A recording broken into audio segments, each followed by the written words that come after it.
When I was in Gaza this year, I saw a little boy no more than 9 years whose hands and part of his face had been blown off by a booby-trapped can of food that soldiers had left behind for Gaza's starving children. I later learned that they also had left poisoned food for people in Shujaiya. That's bullshit. And in the 1980s,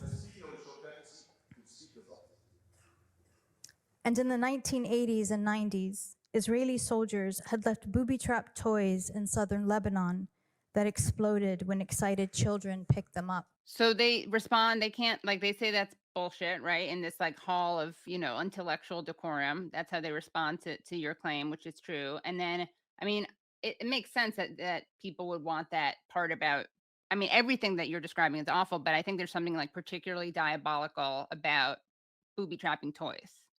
Because it's like so targeting children. You're right, because it's like it's literally intended for children. So Right. why else would you booby trap toys? You actually, speaking of casualties, and that's also horrendous what you saw in Gaza. I mean, I can't imagine that, but you are a scientist yourself, and you did, before the Lancet did, you were actually looking at casualties and the death count. Can you talk about how you did that and what you found? So one of the things that was really clear to me when I was in Gaza is how the underestimation of the death toll. Like I recognized that right away, because I saw a lot of people who were dying from chronic conditions because they didn't have any medication. And of course, none of those people were being counted among the martyrs. No people who were, especially children, the ones who were coming in with severe malnutrition and some of whom died, none of them were being counted as martyrs. The only people being counted as martyrs were people who had died by direct fire. And even among those, they would only count the person as a martyr if they were able to identify their full name and their civil ID number. And so some people, even people who were killed by direct fire, if they came in and that information was not available, they didn't get counted. People who were injured, who came in and had operations, whether it was amputations or whatever, the vast majority of them were getting infections and becoming septic, and some of them were dying by sepsis, and they were not being counted. So a lot of people died post-op from infections because there's no antibiotics and there's no, the hospitals are so depleted. So they weren't. So I recognized right away that the massive undercount. And when I was doing the interview for the Al Jazeera documentary that came out on Gaza war crimes, I mentioned in one of my answers, this never made it into the final film, but I said something. I think I said something like, when this is all said and done, I think we're going to find that at least 300,000 Palestinians had been killed. Now, this was months ago. And I just remember the shock on the interviewer's face. It was Richard Sanders from Al Jazeera, Al Jazeera's investigative unit. And he asked me, he said, "You mean death and injuries?" I said, "No, death." And he just looked shocked. And so I was like, you know what? People aren't believing this. I need to show it. And so I did a study. And it was published in the Electronic Intifada. And basically, I mean, it's not difficult to come up with these with estimates of death tolls, because we had there's a known mortality and mortality rates for specific chronic conditions if left untreated, right? There's a percentage of mortality in certain conditions.